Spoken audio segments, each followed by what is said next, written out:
I just want to make some comments about this election that Donald Trump just won. I've never been a supporter of Donald Trump, except in one way. I did vote for Donald Trump. That's support, right? You might argue that it's the most important kind of support. But I didn't send him any campaign contributions or anything like that.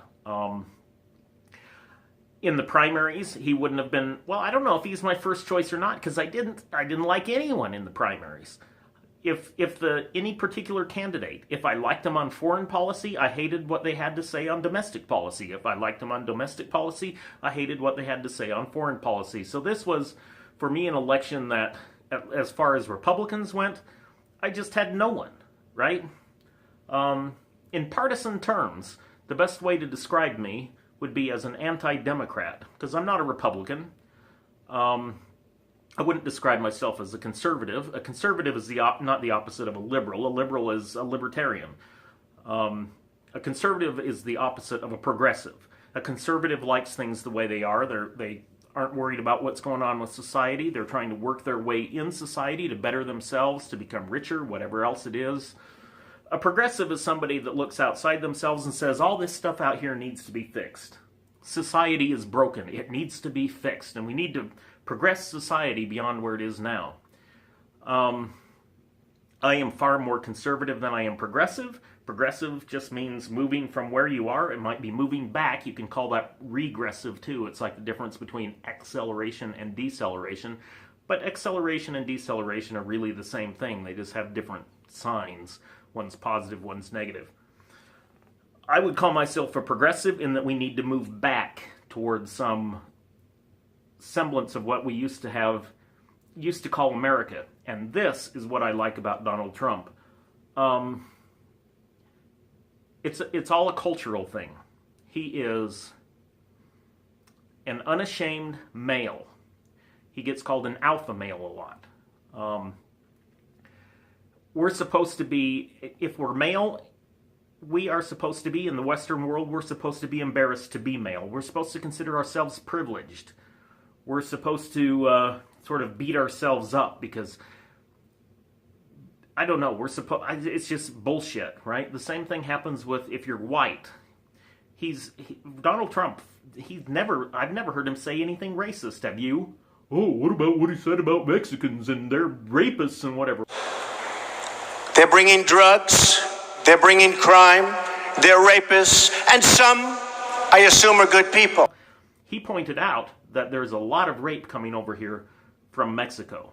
Slavery and prostitution in our own backyard. That's exactly what authorities say is happening, and that's what we found in the most unlikely of places in Southern California.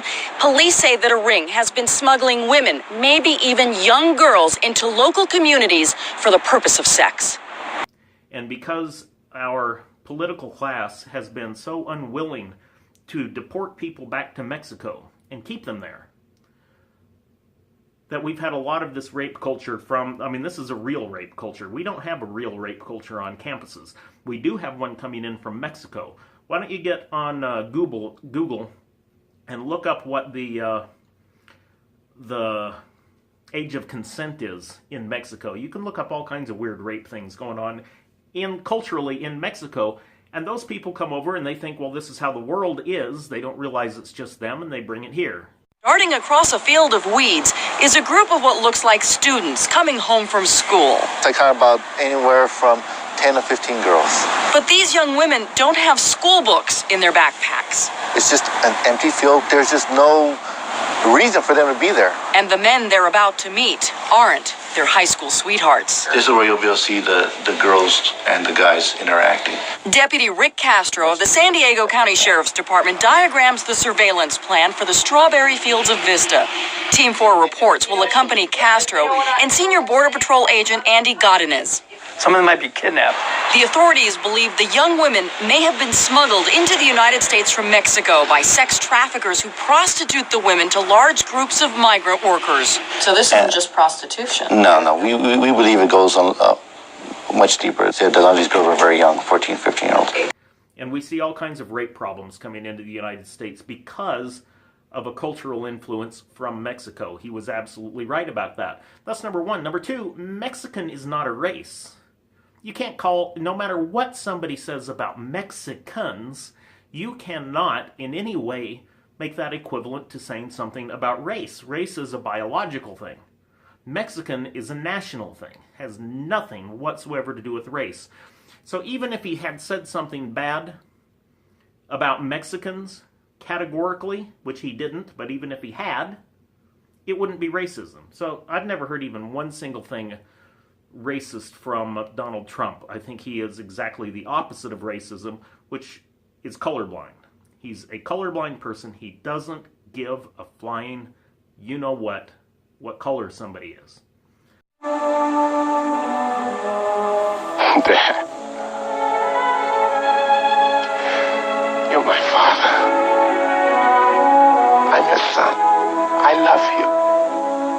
I always have, and I always will. But you think of yourself as a colored man. I think of myself as a man.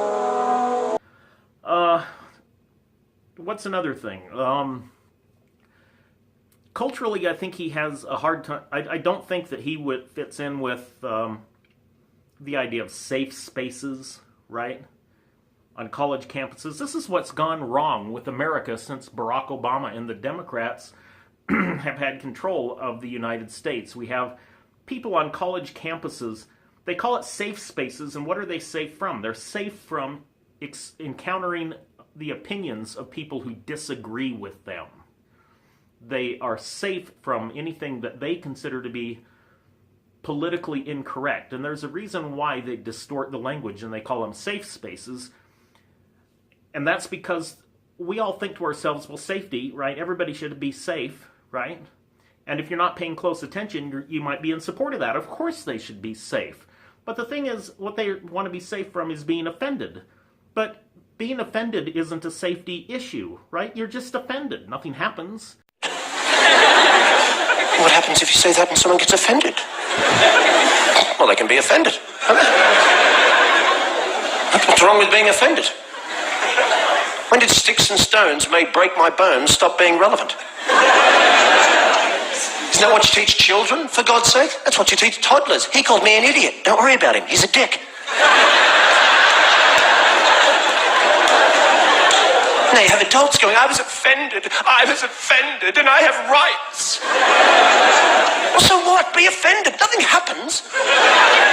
You know, your arms don't fall off. Your hair doesn't catch on fire. I mean, it might metaphorically, but you're safe. Even if you're offended, you're safe. So what's really happening is people are not safe to express their opinions because of these safe spaces. And if you look around at what the people that Democrats, the progressives, what the people like Rush Limbaugh call liberals, even though they're not, the kind of things they do, they beat people up for having the wrong opinions. They do the social justice warrior thing and harass people's employers if they think that person has the wrong opinion, until the employer has to fire the person in order to get control of their business back. They make it extremely unsafe for people who don't agree with their positions. They're terrible, horrible people. Hi, media. Can I talk to you? No, you need to get out. You need to get out. No, I don't. You need to get out. I actually don't. All right. Hey, who wants to help me get this reporter out of here? I need some muscle over here. And I think that Donald Trump is very much culturally opposed to this ugly, ugly leftist agenda that these people have.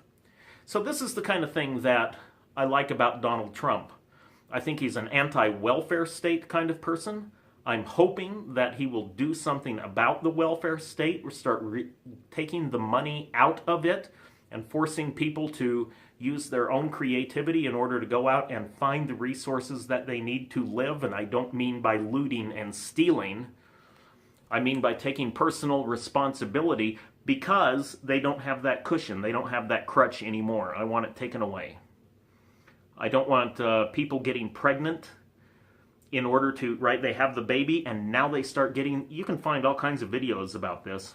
I want to give a shout out to my kids' real daddies. Thank you, government, for putting me on. I mean, you was the definition of a real father. Because when your kids is hungry, they have food stamps. Yeah, we shop at Walmart. Yeah, we shop at Publix. We shop at Winn-Dixie. When your kids need shelter, yes, you have housing. And you also have Section 8 for a lot of us.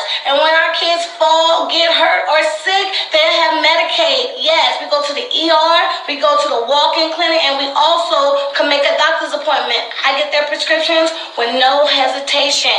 Now, if that's not the definition of a real father, making sure your kids have food, shelter, and health care, I don't know what it is. So like I said, thank you, government, for being my kid's daddy, and thank you for putting me on. Particularly in any inner cities where women, young women, right, they're 18 years old, and they have a baby in order to start collecting money from the state in welfare. And it prevents them from having fathers around. You talk about the inner city, you have almost no fathers sticking around because they're not needed. The state has created a situation where if the father does stick around, then the mother is not eligible to collect the money from the state. Now, if you think I'm wrong about that, you need to do some research because that's just the way it is. And this is the kind of thing that I think Donald Trump is very much against. He's very much culturally against all of the culture rot of the left. And I think that's the real reason that they hate him so much. And if they didn't hate him as much as they hate him, I would be very suspect of him. And I'm not. Most of the things that he wants to do, he can't do. There are things that, as president, he just behaves like, I can do this if I'm president. Like, I can get it done. Well, these are not things that he can get done.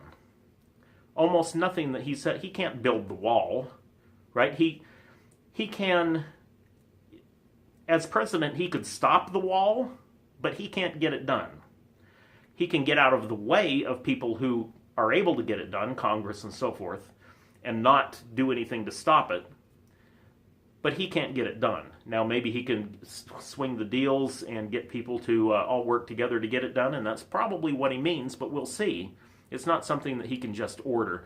And most of the things that scare people, I don't mean scare leftists, but scare people who are reasonable and scare the Republicans. Most of those things he can't do by himself anyway. So they shouldn't be scared of him for that sort of thing. Anyway, so this is just my take on the election. I'm extremely relieved that Hillary Clinton didn't win. I'm not one of these lock her up people. And now, by the way, did you read yesterday 2 boxes of emails and materials are now missing? Okay.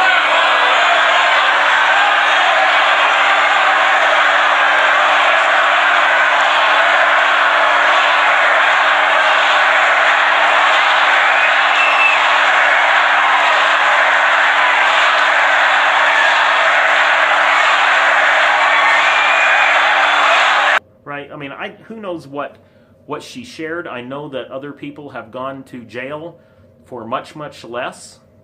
I don't think it's up to me to judge whether they should be in jail or shouldn't be in jail, and that goes for Hillary Clinton as well. Barack Obama talked about how there are some things that are classified and there are some things that are classified. And what I also know, because I handle a lot of classified information, is that there's classified and then there's classified. Now let me give you an example of what that might be, right? Suppose there's some negotiation going on in email between the United States and, say, Saudi Arabia. And it may be something that if the Iranians were reading it, they would be very upset about, and it would affect relations with Iran. This is the kind of thing that is classified. On the other hand, I've read recently, or was it I heard, I can't remember, on the radio, but I've heard that everything that the president writes, every email he sends, originates classified, meaning simply because the president wrote it, it's classified. So if the president writes to somebody, wish your daughter a happy birthday for me, there's nothing in that content that deserves to be classified. So it's classified in quotes. It's not classified like the information is really important not to get out. So, who knows what it is that she was doing and how damaging it really was. As far as I've seen, I haven't seen WikiLeaks release any classified, the bad kind of classified information. And WikiLeaks, right, they came about by leaking stuff from the Bush administration during the Iraq War. This is why Assange is in hiding. Well, he's not in hiding, everybody knows where he is, but it's the reason why he has taken refuge inside the Ecuadorian embassy. If he had the kind of classified information, I think he would have released it, especially because that would have got Hillary off the ticket and out of the way in a real big hurry. I don't think he had anything like that. So, I don't know. I don't know about that sort of thing. I'm not one of these lock her up people. Barack Obama's presidency has been described by some as graffiti on the walls of American history, and I agree with that assessment. Now, there's nothing you can do about the graffiti on the walls of American history. It's part of history, it's there, it gets written down.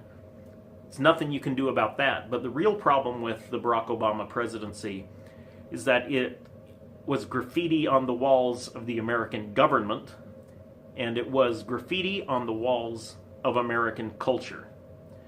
Now, what I want from the Donald Trump presidency is I want him to take a big scrub brush and some good strong soap and scrub that graffiti completely away from the American government and especially American culture. If I hear anybody saying their vote does not matter, that it doesn't matter who we elect, read up on your history. It matters. We've got to get people to vote. In fact, if you want to give Michelle and me a good send-off, and that was a beautiful video, but don't just watch us walk off into the sunset now. Get people registered to vote. If you care about our legacy, realize everything we stand for is at stake. All the progress we've made is at stake in this election. My name may not be on the ballot, but our progress is on the ballot. Right?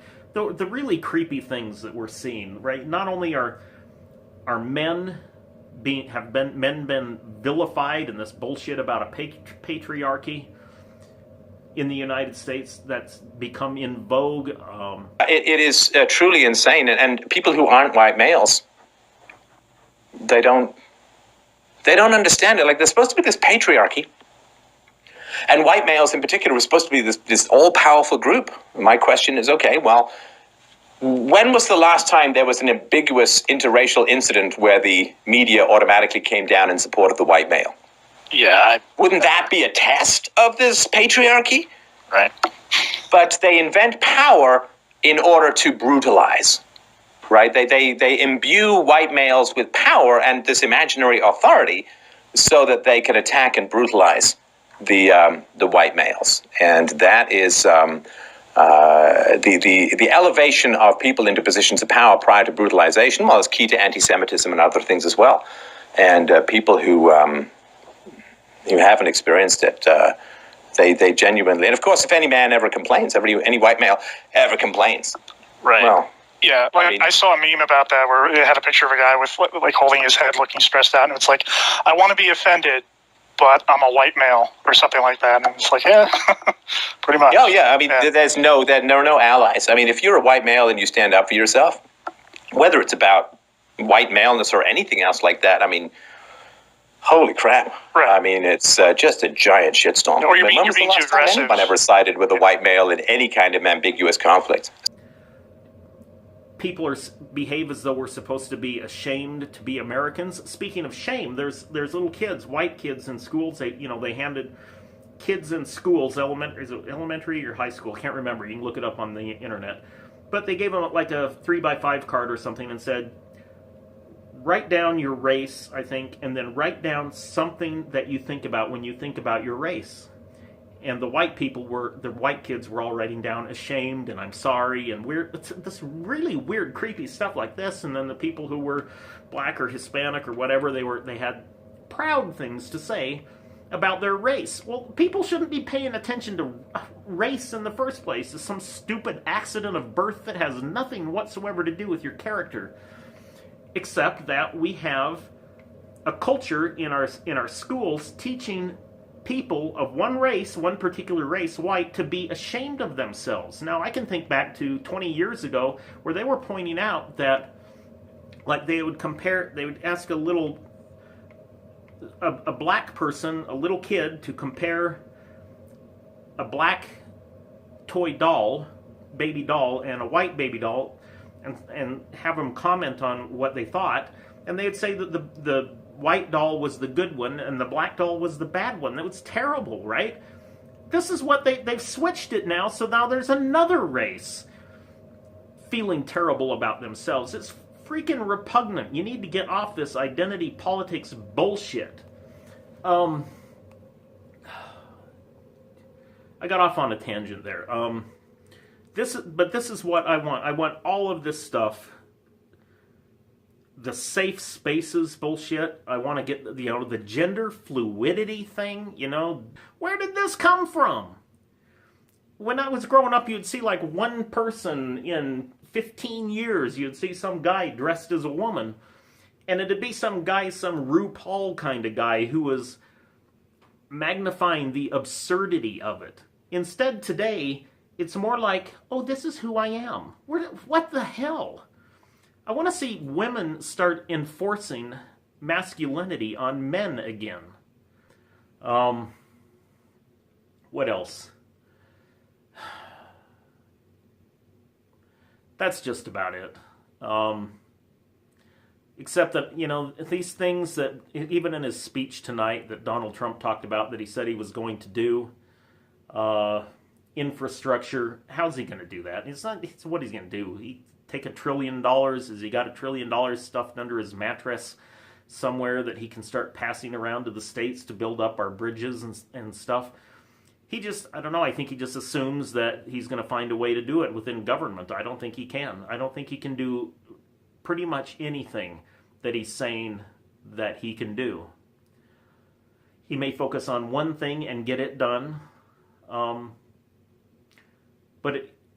I think people need to be prepared for 4 years from now to look and see, you know what, these things haven't been done, and you shouldn't expect them to be done. And if you do expect them to be done, just because he's been promising that he would get these things done all along, and even in his speech tonight, well, then you really need to have a better education about how our country works, because you should know that he can't do these things. But what he can do is have the bully pulpit, and he can use it to